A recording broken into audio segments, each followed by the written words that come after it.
ها حريرة اللي كتيق في الصحابات وكتدخلهم لدارها وتحكي ليهم على الشاده والفاده وتدخلهم حتى لبيت النعاس ويشوفوا حوايجها فين محطوطين، ذهبها فين محطوط. المهم كتعطيهم نيتها الزايده والثقه الزايده راها فين كتوصل.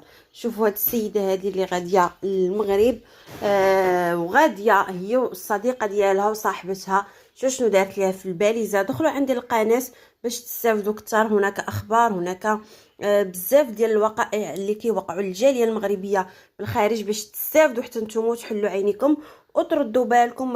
وهذا الشيء اللي وقع لهاد السيده راه يقدر يوقع لاي وحده فيكم.